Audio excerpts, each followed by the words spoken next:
being an artist means you're open to inspiration and open to ideas anytime and whenever it comes, and you have to just leave the door open. Hi, my name is Bailey De Recht and you're listening to the FRØST podcast. In this season, we're going worldwide. Every episode, an international guest will share their freestyle journey with you. Today, we're making it around the world with Spinny Vinny. What's up? What's up, man? How you doing? Thanks for having me. Yeah, good. Super cool. How does it feel to be here in Prague? Because we are in a special location here. Can you explain what's happening? Yeah.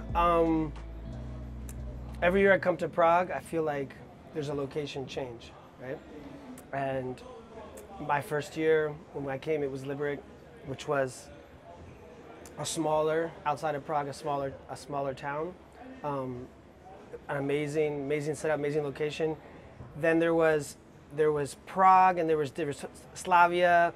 Then there's always like a new spot. So this year, I'm always, when I come to Prague, I'm like, all right, so what's the location going to be like? Yeah. What are the training spots going to look like? Are we going to be training inside, outside, on a track, in front of a Tesco? Like, what's it going to be? And when I came to the hotel, I noticed it was kind of a new hotel. They're still doing some construction, which is kind of interesting because I feel like freestyle, it's like a good metaphor for freestyle. Definitely. Like under construction, like always working, always, The floors, evolving. The columns have been put in.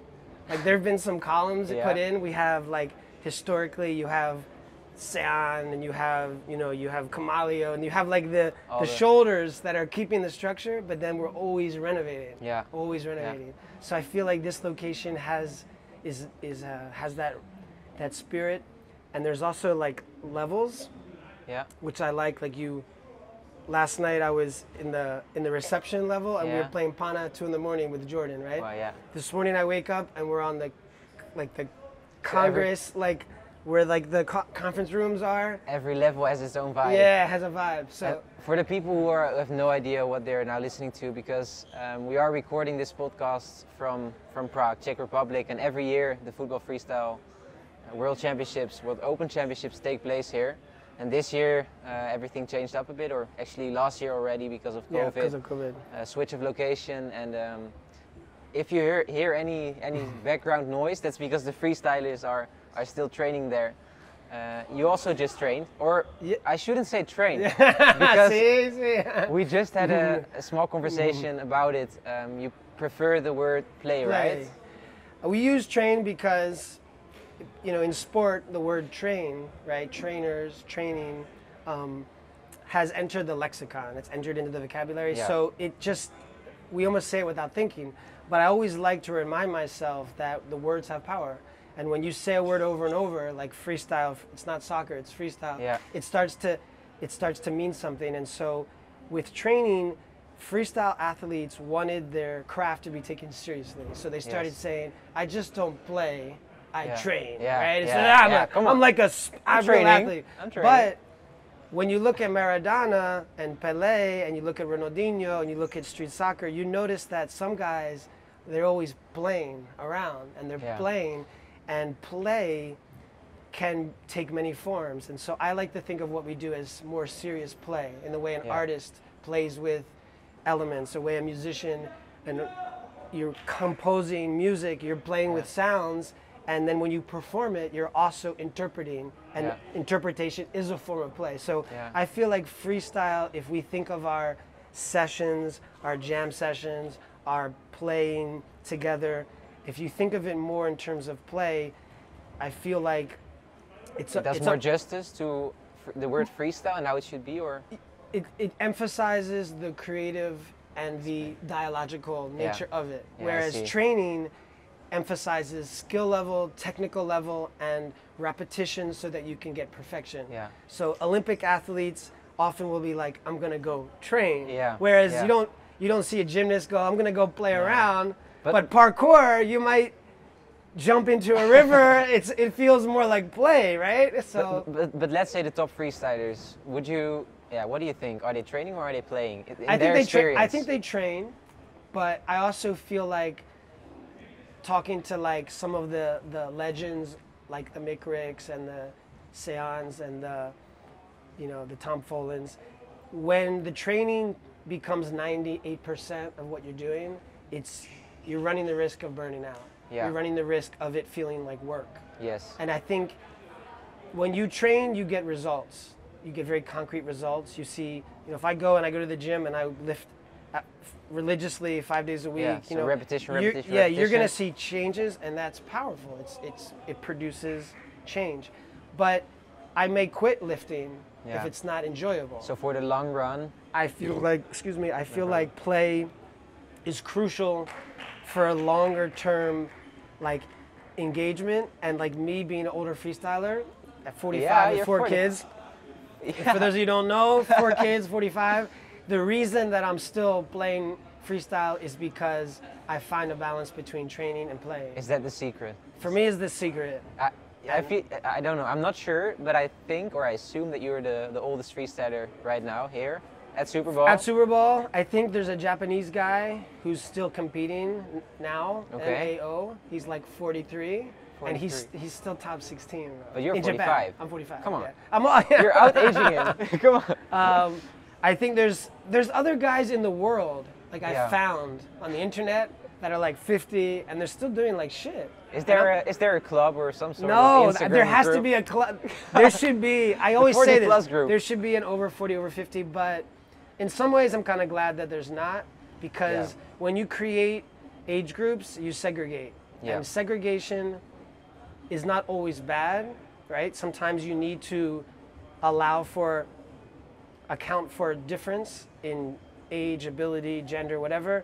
And it's nice to feel like you're with people in the same, like, I'm running a marathon. You can identify with the people around you. But when you do that, over 50 marathon, over 50 tennis, right? You stop interacting with the younger generation. Yeah. And then the learning then, to me, like, if I'm hanging out with you and Lubin and Patrick Shaw, I'm gonna like grow more and learn more. Yeah. And you hanging out with me, if we turn around and stop training for a second and you're like, so what do you think about like this? Some like adult topic, more like life topic. Then I bring like, I've been divorced, I've had kids, I speak 2 languages at home, I've lived in New York most of my life, but I grew up in a small town. Like, super interesting. And then there's kind of a two-way road, is that the right word? Two-way street where you can learn from my kind of life wisdom that's just impossible for you to have when you're 20, when all you know is training and competing. And I can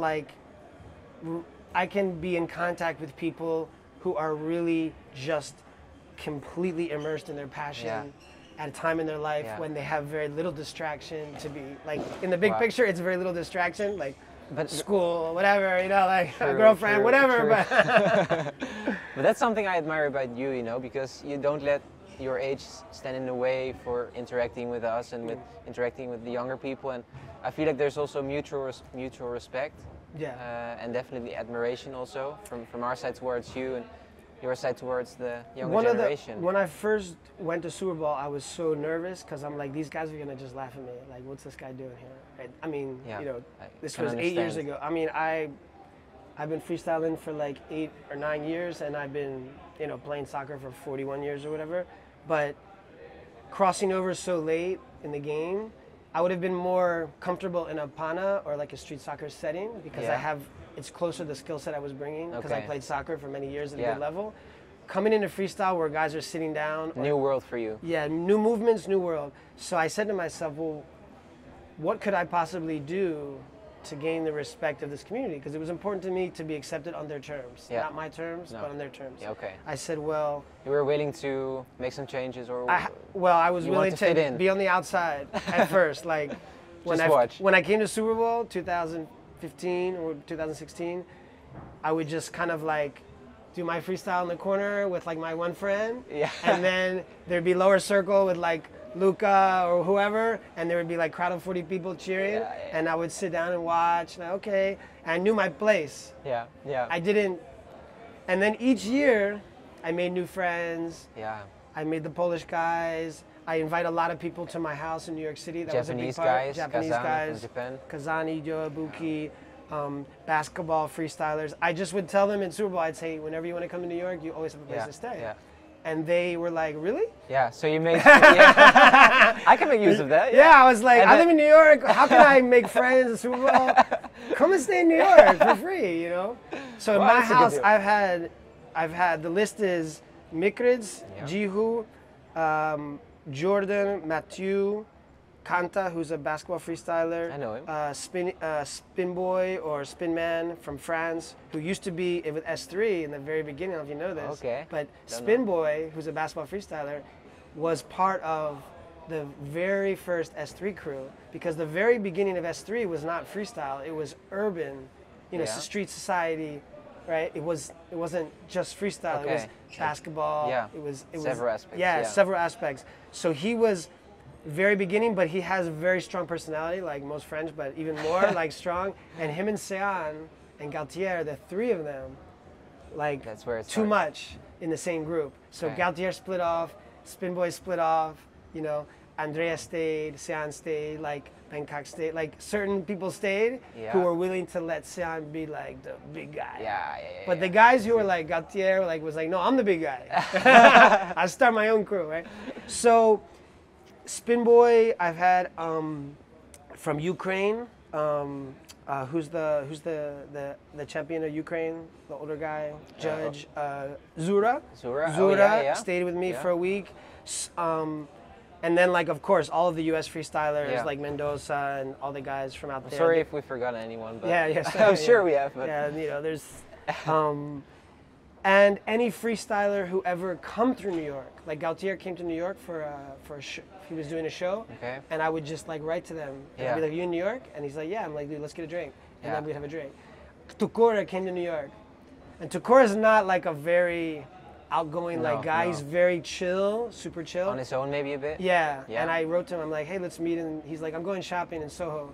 So you can come with me." And I'm like, "Ah, yeah, I'll be there." So I went to Soho and we like went clothes shopping for like 2 hours, had a tea, and then left. Like, you know, he was in New York for a week. And you made a new friend there, probably, right? Or a connection. So whenever I see Tokura, he sees me and he's like, "We hung out in New York." You know, you have that. So that was one way as a not a top level freestyler. Like I wasn't gonna become friends with the top guys based on like a shared level. It was more gonna be something that I'm contributing. Friendship. Like a friendship. You can say friendship. And they were like very grateful that I was like putting them up, and I would tell them, look, I have 2 kids, I have a wife, I have like, it's not like typical freestyle house where you can just kind of like leave your clothes everywhere, and it's more like a family. So I would tell them like, just know that. So pick up, take a shower, and they would be like, yeah. And then my wife, she would like, she has a list of freestylers. Scora stayed at my house. A list of freestylers, and they would get check or X. Really? So this guy can come again? Yeah. I never told them that. Oh, okay, that's a secret. So I'm not telling any names. Like you'll never know. Like Matthew, Jordan, Scora. You'll never know what list you're on. But if you're in New York again and you don't get the message, then you know. Then you know you're on the list. Then you have the cross. Yeah.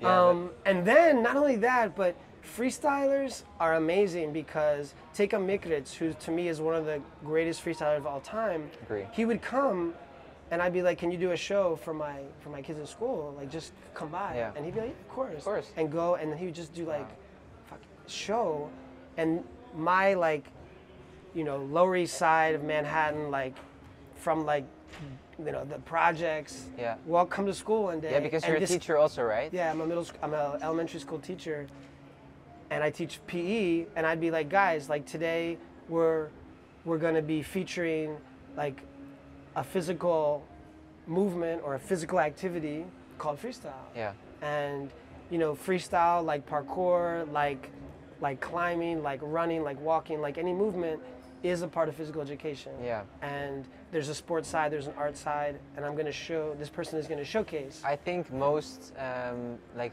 physical teachers or physical education, yes, it's more focused on, I wouldn't say the basics, but you know, soccer, or at least that's in Europe, that's the case. Team sports. Because it's what they grew up playing. Yeah. But I'm unique in that I grew up playing basketball, soccer, tennis, baseball, but now I'm in the freestyle world. Because you were open to getting to know the younger freestylers maybe, and you're up to date, you know, what's going on. Urban sports are popping. Yep, big time. You know it, And you bring it to your classroom. Right. And I want to showcase you guys. I want other teachers to see you not as a fringe activity that's like a closed off community, but I want them to see you as the future of like what's possible in movement, and to see you as having contributions to make at all levels of society. So I don't want SuperBall athletes to feel like they go home, train in their garage, go to SuperBall, everyone goes crazy, go back home to their garage. I want to see people out doing what you do, doing showcases, doing shows, doing clinics, meeting kids, making it attractive and available and accessible. Available. You know, that's the word. That's the word. And you're doing that in your school, in your classroom, but you're also doing that at home. I feel like, because like you say, you're a father of 4 kids, 2 younger. So boys. I have 2 older kids from a first marriage, and I have 2 younger kids, twins from a second marriage. My wife's a professional flamenco dancer, so there's a lot of dance in my house as well. The freestyle and the dance, like, if you know anything about like kind of like the history of freestyle soccer, you know that between some of the French guys and the Japanese guys and a few of like, you know, maybe Belgium, there has always been some interest in breaking culture and like or musicality and freestyle, like exploring the possibilities. And SuperBall has tended to attract more of like the kind of Eastern European vibe of like the lower like air moves up until this point. Up until maybe the last few years, where I don't know, maybe Erlen and Mikrik kind of opened the door a little bit, and then it's now like, because Erlen, you know, now world champ, was never like big like lower guy in the beginning. You mean more all around? More all around always, and actually his lower, Erlen, I hope that you're not watching this, but his lower was not so attractive early on at that time, and the level wasn't so high, like the execution wasn't so great, and then Erlen being world champ, just like, you know, he just got better and better and better. He can do everything now, but back then he knew it was like maybe not his strong point. No, and he just worked on it. But that opened the door to a lot of freestylers who maybe felt like they wanted to explore different vocabulary. Yeah, because now they saw it was possible to also do something else but lower. And also win, because at the end of the day, some people are competing and they felt like Erlen is world champ and he's not doing, like he's not Ricardinho, or he's not, you know, Bojka, or he's not, you know, even the Polish guys like Shimo and Mikrik, they're still such strong lower. Yeah. So you would say that Erlen's showing that you can win also with showing other aspects and elements from freestyle, then Lois is really inspiring to other people. Yeah, I feel like Erlen showed the world that you can win at the highest level without having the best lower. And that was like, Andrew showed that you could win at the highest level, you just had to be athletic enough to respond with hard lower. And this is the bright side. If we take a look at it like this, then of course it's really positive. But can it also be a downside? Because now we have to now there's to be a freestyler who is more focused on one other. What am I trying to say? I'm trying to say that Erlen is now on top. He's an all-round freestyler. Yeah. So he's an influencer now, like a real life influencer. So is the story now turned around, and do you need to be all-round in order to win, or can you also focus on one element and still win? What would you say? I don't think you can focus on one element and win. I don't at the highest level. You think that's fair also, or? I don't know if it's fair. I mean, what I would say is you have to have a specialty in your freestyle. Like take someone like a Yessi, who's an all-around freestyler. For him to continue to like go higher and higher, he needs to develop his own language, a specialty that he can use in a battle to really like say, this is me, and this you can't do this, right? And he's developing that vocabulary as we speak, but he's still like maybe one step away. Someone like Bojka, he's also all around in my opinion. He can do backflip, he can do J-style, he can do transitions, he can do sits, he can do everything. But he needs to have something, a weapon. Like my lower combo. You mean signatures here? Yeah, like signature lower combo or signature lower. Meaningful signatures. That will be the difference when judges are like, wow, everything's good. Where's the edge? Jordan can do a pale. He can do sit down his own way. He can do a little this and that. but when he starts doing his big moves, that forces the other opponent to be like, shoot, I need to respond with my own, not just big moves, but like something for me. And that's where the creativity comes in. You know, you can bite, you can copy a lot of tricks, but then there's been a lot of talk about creativity and biting and copying, and I talk to some freestylers like Boyka, and he always say like, dude, everything's been invented in some big historical sense. Like, we didn't invent juggling. Francis Brune in the circus he did so much. Like, it's not about creating something completely new. It's maybe combining elements in a new way. Or there's that, like PWG has also said, I'm an innovator. I innovate. I take what people do and I reconfigure it. I'm like a designer, like a graphic designer. You take elements. Mick Rick would say, no, like I'm trying to like. He's more trying to create new art, you know, he's more like a modernist, like artist.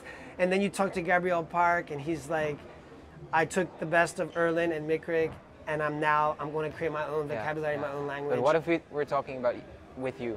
In my case, for me, I would say, I feel like whenever I get a chance to train or to play freestyle, it's like a victory.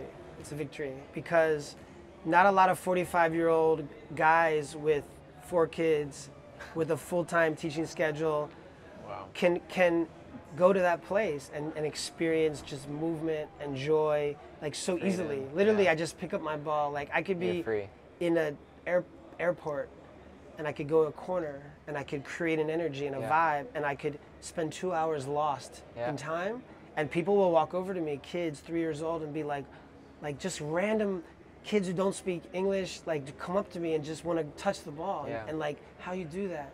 So I can create that magic out of nothing almost, and that to me is like the gift of freestyle to me in my life. What does that mean to you, being a 45-year-old guy, having those skills and kind of getting the respect from younger kids or other people around you? I have a good friend in New York, Frankie Flo, and we always talk a lot about like life and freestyle things. And he always says to me, like, Vince, whenever you're on the train and a 2-year-old walks over, like you have to rock a show, you have to do a show, and like if you can make them smile, like then freestyle wins. We're winning. But if you're doing freestyle to just beat people or to say like, look how good I am. Then it's like that's like a minor victory, like it's smaller. It's important to be good and to, you know, like, but it's not nearly as important as you connecting with other human beings and sharing the joy. The biggest victory to me is when a kid comes over and admires or gets into my energy and sees what I'm doing, and then I give them the ball, and then I spin on their finger, or they do a trick, and then we start to interact. And once you start interacting through freestyle, through the language of freestyle, you're creating a dialogue, and that dialogue is what builds bridges between people of different ages, different cultures, different ethnicities, and then to me, the world is a better place. That's the goal. Again, here, the main point is the interaction, right? You set up the interaction with the younger freestylers, but also the kids who have no idea of what freestyle is, and that brings you so much joy and connection with others. In my classes, in my pedagogy, like the way I approach teaching, I always use freestyle as a way to build relationships. Bro, I would love to be a pupil in your class. Man, I would love to have you as a teacher. The first day of my health class, when I taught middle school last year, I said to the kids, I said, guys, it was boys' class. I said, guys, there are skills in life, things that you learn by practicing. Like you spend 4 years talking to your parents and you develop the language and you're able to talk. It's a skill, right? Yeah. And if I take this soccer ball, for example, and I would pick my ball out, I'd be like, if I spin it on my finger and I do this, and you look at that, you're not looking at me just randomly doing something. This is something I practiced on the subway in New York City for 2 years while waiting for the train, and now I'm showing it to you. It's a skill. If I do a handstand and I go up and hold it, you're it's not like everyone wants to just do things, but when you do a skill, it's something that you practice. You dedicate yourself to it. So in health... But you don't see that, eh? In health, like there are people who have health skills. Like you come to me and you're upset and you're angry and you just had your worst set ever in SuperBall after 2 years and you're so pissed and you're like, want to fucking die. And I say to you, listen, man, take a deep breath and let's just talk through this, and I'm just gonna listen to you. And I use my like de-escalation, like social emotional skill. I hope this doesn't happen, but if it happens, a very hypothetical, very improbable hypothetical scenario. I'm that guy. I'll be like, okay, like, but you know, when the police come in New York City, you know, in New York City, in the United States, all over the world, we have issues with police interactions with communities, right? And people calling for defunding the police, people calling for reforming the police. But the main problem is if you hand a cop a gun and tell them this is your main weapon, this is how you are going to keep order by showing this weapon, right? That's what you become good at. Yeah. But if you take a gun away and say your main weapon is talking, your voice, you're listening, de-escalating, and we train you that way, then the cops feel like, so if you tell a soccer player, go rock a show and impress people, but use freestyle skills, they're like, dude, I can't do that because I don't train freestyle. Yeah. If you tell a freestyler, man, go on 11v11 field and impress everyone, you're like, well, that's not what I do. So we need to develop health skills to be healthier, social emotional intelligence to develop our social emotional. We need to learn, if I want to battle freestyle, I need to learn freestyle skills to be able to talk the same language. So it takes time, and you need to be aware that you have to practice in order to get to a level where it's going to be your power, you know? And developing a skill, and not just a physical skill, but, you know, an emotional skill or a social skill. These skills are what, you know, for me, is part of education. Education is educating, as a physical educator, we educate through the body. Yeah. Through it. Not, I don't educate my body as if it were an object. No. Like I'm going to teach my foot to do 2 revolutions around the ball. What do you mean exactly, like through your body? So, a lot of times in sport, we talk about training the body. Yeah. I'm going to train my weak foot. Yeah. But the body part becomes something separate from you. Yeah, I see. You see what I'm saying? It's a duality, we call it in philosophy. Object, subject duality. Yeah. So in like Eastern philosophy, you try to overcome dualities. Yeah. Like in Buddhism, you try to see your foot and your consciousness and yourself as the same thing. Yeah. It's not a duality. It's the same. So when you say, my foot gave out on me, it's like, no, you gave out on you because you are your foot. There's no foot that exists outside of your consciousness. Wow. It's a metaphor or a way of speaking, but in the same way I say let's play versus let's train, these metaphors can change the way we think about our existence and how we are in the world. So that to me if you say let's play, what are you playing? What are your... If I say to you, like if I say to Patrick, let's play, or let's have fun. You're not playing with your left foot then, or you're playing with... Right. I'm playing with my heart. With your heart. And my mind. And your mind. My fit. Like some people say that your mind and your knee are actually are connected and interdependent. So if you're not right in the head, you can hurt yourself. Yeah. You can go out and hurt yourself. Let's use a very good example. You have the gymnast from the United States, right? The female gymnast, who gold medal winner. She comes to the Olympics. Simone Biles. Simone, and she's not right in the head. No. And she does like a vault, and she's in the air, and she's like, I'm lost in the air. Like I don't feel safe. Yeah. And she's like, I'm gonna hurt myself. Yeah. And it's very rare to hear Olympic athletes at that level bring attention to the psychological and the emotional in such a way, like where she's like, I'm just not going to compete because I'm not in the right frame of mind. I can see a lot of athletes saying, are you out of your mind? Like, no, you can't do that. Messi can't get to the Champions League final and say, I'm feeling like I'm not in it today. Like, no, you're getting paid millions of dollars. You can't do that. So she's reclaiming her right to make her self-care. Respect for her body. Her whole self is now at play. Her whole self is at play. She's not just a person who does tricks a gymnast who performs. She's a whole person. Yeah. And she kept saying that, like, I'm a black person. I have feelings. I have thoughts. I'm a gymnast. The U.S. gymnast team just faced 10 years of like physical and sexual assault from a doctor. Like, we were traumatized as as an organization. So it was a long-term problem. Long-term problem. She didn't talk about it specifically, but you knew it was there when she says like health, our health. It wasn't just that day she wasn't feeling so great. Of course, and it wasn't just, she called it the twisties. They say in gymnastics, if you get the twisties, that you lose your sense of where you are in the air. And like, it's this word they use that they don't talk about. How can you resolve that? Was that maybe the result of her, could it be that she trained too much instead of played?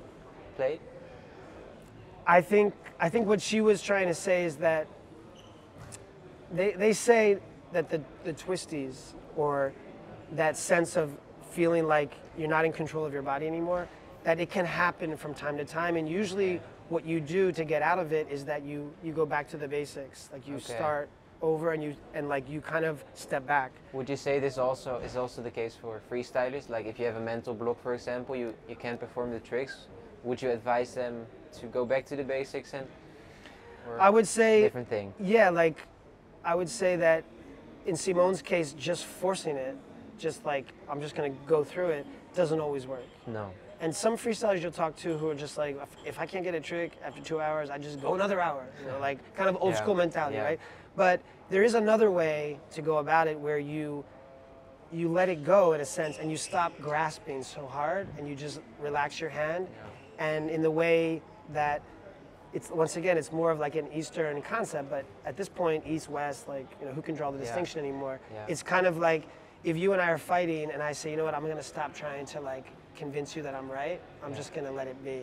And then all of a sudden, we like start to understand each other more by doing less. So we stop arguing, like, you stop forcing it, and all of a sudden it comes out. It's the opposite of what you think. It's like the less is more. So taking a step back would actually result in taking maybe 2 steps ahead. Or take a week off. Like, I've met freestylers like who've told me, I trained everyday lowers for 6 months and I was getting worse. And then I took 2 weeks, didn't train anything, and then I came back and I land like, what is that exactly? Maybe also if we as freestylers talk with each other, a lot of, many times I hear like, you've been training, right? For how many hours have you been training? We could also turn it around and say like, just how was your training, or like not equating time with success. Quality, Right, and so think about like a friend of mine used to always say, I'm on the train and I'm still playing in my mind. Like, progress or advances or breakthroughs don't just happen in the amount of time that you're in your session. They could happen in the shower, they can happen at work, they can happen when you see a video and you see a dance movement and you make a connection and you think of your body and how you would do it, and then all of a sudden you're like, and that can happen anywhere. And so the idea that you only learn freestyle in your 2 hours of the 24 is a mistake, I think. Because most creative people I know, most artists, they don't think of it like, of course they have the time when they practice their craft, but being an artist means you're open to inspiration and open to ideas anytime and whenever it comes. And you have to just leave the door open. Like, maybe this week you didn't know that certain doors would be open, and it just happens and you're open to it. But if you come here and you have a set plan, like, I'm gonna do this at this time, maybe you miss it because you just weren't open to it. You miss the train. So you better also be inspired on the train. So I always, like, you know, as a New Yorker, we spend so many hours on trains. I see so many dance shows, like amazing things on a train. If you shut off during the train, you're missing like a good part of like New York life. I always tell people who are visiting New York City, if you're visiting New York City, don't take a taxi, take the train, man. Like, that's where the New York City culture is real, man. Take the train. I think it just shut off. It shut off. Okay. Well, we've got that camera running. Oh, okay. But I always say, take the train, because the train is like a microcosm of, like, you know, New York life and New York society, and you have different, you know, you have the bucket drummers, like, that was invented in New York City, like in the trains, like the bucket drumming. It's like, there are guys there who've been bucket drumming for 15 years, and they have it down to like an art form. There's the guys who can do literally a performance, a dance performance between 59th Street and 125th Street. It's literally like they've timed it like 2.5 minutes. They've been practicing They're that. sets, bro. They're literally, as the door is opening, they finish their set and they're handing their hat out, and then it's like, it's perfectly timed. You're like, how do they do it? Yeah, you know? How do they do it? But then the hours of practice that went into that, you didn't see that. I said to them, I said, how do you practice doing a backflip on a moving train? Right? Because these guys do flips. They do handsprings, bro. They're doing handsprings. You're sitting there, and this person's sitting there, and there's a pole in the middle, and they're literally grab the pole, do a trick, do a handspring, do a backflip, and the train is moving. You think it's hard on stage. This guy's doing a moving train. And I say to them, I said, where do you practice? He's like, 4 in the morning, way on the outside of the city, no people in the train. We just practice going on the trains. Wow. So I'm like, so freestylers, think about this. In a battle, A, you can't use your hands. Yet most lower freestylers, they make a mistake right with their hands, okay? 2, you can't just restart every time you screw up. You have to kind of keep going. 2, 3, 30 seconds, that's all you got. It's quick, it's intense, right? 4, you have to respond to another human being who's standing in front of you.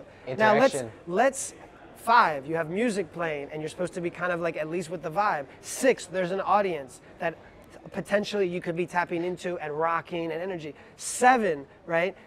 There's no repeats. So you take those 7 elements, as Sean would tell me, he's like, these are the 7 elements of a battle. 7. And let's go to the typical training session of whoever, right? X person. By themselves. Maybe music, maybe not, right? No crowd. Sets, now people train sets. In the old days, you could tell they didn't train sets, so it kind of looked like strange to see them perform because they would just kind of stop and start. And so most of the conditions that you find in a battle are not replicated in practice. That's a problem. You're not supposed to practice or play or train your sport in ways that don't mimic the conditions of what you're hoping to achieve. So that's the huge disconnect. That's why when you talk to the French guys and they're constantly in ciphers and constantly in the street and constantly out battling, Was, Xi'an, Bangkok, that's their everyday culture. When they get into a stage, it looks natural. Andreas, they look comfortable. You go to the Eastern Europeans, you go to the, whether it's the Dutch or the German or the Scandinavians, they don't have this kind of French street cipher, b-boy, in the hood kind of culture. When they get on stage, you like PWG, VLO, like it's unbelievable what they're doing and it's incredibly technical and that they keep emphasizing that. But those other elements aren't there in the battle because it's not what they're living. No. So it's culture at the end of the day. So I always say, if you want to do well in a battle and you want those elements, try to replicate them in practice. Is it easy? No. You have to find training partners. You have to get out of your fucking house. You got to go out to the street. Was used to tell me the best way I used to train in France is to go out and do shows and pretend like as soon as someone starts watching, it's like, okay, battle, like perform. I make a mistake, keep going. And then you stop and let them applaud, and that's your... I totally agree, you know. Like, I want to do good in battles, but then a few years ago I was just practicing, and still sometimes I'm practicing in my room, 2.5 hours. I do have the music on, but I don't have a crowd, you know. I'm not doing sets? I'm doing sets. Sometimes. I'm not interacting with the elements around me, you know. I want to avoid the lamps or the, you know, my bed. And but you should just go out and you should perform even when there's a crowd. When there's a crowd, you should perform. Of course, because the anxiety that comes with like live performance is real. It's it's not, the adrenaline is real. It's not bad. It's just you have to learn how to deal with it. And if you practice that, the stress reaction, your stress response will lower and you can perform better on stage. Wow. So I'm not saying that I'm that guy who has mastered it. Definitely because I get nervous. But you are the guy who has 50 or 45 years of knowledge, wisdom. I've talked to a lot of people. I've seen a lot of battles. So you know what you're talking about. Like there's a guy who I thought was maybe, Martin, you know, from Netherlands, one of the great pioneers of J-style. You know, after Jordan, he really was. I kind of feel like he was the guy that almost normalized J-style. Like he made it like we used to. I remember when he was in SuperBall in Liberec, he would just do it like at a party. Like we'd be partying, he would be doing J-styles, and it was like J-stall was not a move that you saw so much 2016. Like 5 years ago, people, now like every 16-year-old French kid can do a J-stall. But like back then, there were only a few specialists, and you didn't just see it like as a normal thing. He really normalized it, but he always struggled on stage to be as good as his Instagram self, as his YouTube self. Like it was hard for him to match what he was doing off on camera, and so it was tough. Would you say that if he made the circumstances more similar, like I think that would have helped him and in training? It would have, because he was a person, or is a person that I think, like many freestylers, found solace or found comfort in the fact that he could just go in his room and train for 5 hours. Yeah. Like some freestylers, I would say more than like the average team sport person, enjoys the solitude of training. Otherwise, you wouldn't get very good, right? But freestyle isn't submitting videos for competitions. At least it wasn't until 2 years ago. So that wasn't the format that you would be battling in. So it was a little disconnect. Like, imagine you're a writer or you're a poet. You're at home writing your poems. That's your comfort zone. Then someone says, hey, we have a mic, open mic night, and there's a crowd, and you can get up and rock the crowd with your poetry.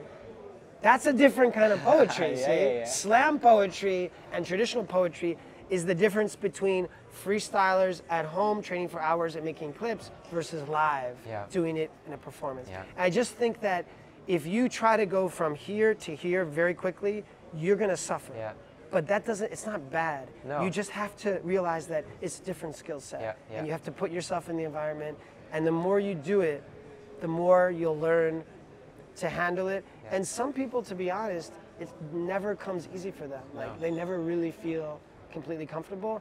Those people maybe don't have the destiny or the vocation to be performers. And that's fine too. That's okay. That's fine too, That's okay. definitely. But you do have to maybe understand that those are two different worlds. And if you want to be in the battle world on stage, then also take into consideration that, you should align your training.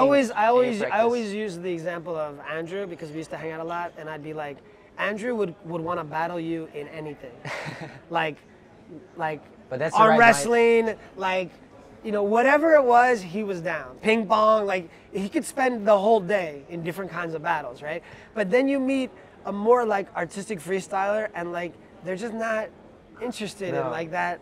They're not the battle mind. Right, the battle mentality. And so I feel like if you're a Pana player, like a Bangkok, you're always going to be walking like this around this guy, because he's never ends. It never really ends. And those kinds of mentalities obviously are what you need to succeed at the highest level in that world, but it's not for everybody. And you need, part of the freestyle journey, I feel like, is self-awareness, self-knowledge, understanding who you are, right? It's identity, finding out who you are. You have to go, I always recommend, like I remember the first time I came to SuperBall, I didn't compete. And they're like, dude, you should compete. I'm like, bro, I'm not, these guys are amazing. Like, I'm shit. Like, I can't compete with them. Year 2, my friend, you know, Frankie Flo, Alex Mendoza, you should compete. I'm like, all right, you know, like I'll compete, you know. And so I did horrible, kind of, you know, whatever. I did my best. I dropped, I made mistakes. But it was stressful. It wasn't as fun. It was just kind of stressful, you know. But the personal growth went way up. Every time you do something out of your comfort zone, the personal growth is amazing. And you also learn about yourself, whether or not that's for you. Like, definitely. You don't know if you're a battle freestyler until you haven't tried it out. Yeah, you have to try it. And so a lot of guys now that I've talked to are like, yeah, I've tried battling. It doesn't move me in the way other people does, and that's okay. Now I know. But you got to do it. Wow. You got to go out there and do it. I think that's a good conclusion. Let's wrap it up here. Okay. I want to thank you so much for thanks bringing for me, thanks for being here on the podcast, but also for bringing the colors, you know, to SuperBall. Let's go. For the ones listening, you can't see, but beautiful head, a lot of colors, beautiful shoes. Guys, there's so much darkness in the world. The least we can do is try to put a little color in our life. Put it on your, look, if you can put 7 or 8 different colors of food on your plate every time you eat, you're going to be healthy. You heard it here from Spinny Vinny. You're going to be healthy. If you wear more colors, you're going to attract good vibes, man. Wow. So, have you ever met a person wearing pink and purple and green who wasn't like positive? Think about that. You know? think about it. Thank you, Spinny. All right, man. Thank you for having me. Yeah. All right. And we're done. Thank you so much for listening. Hopefully you've enjoyed it. Let me know what you think of this episode. You can always send me a message. And don't forget to subscribe so you never miss an episode. See you soon. Bye bye.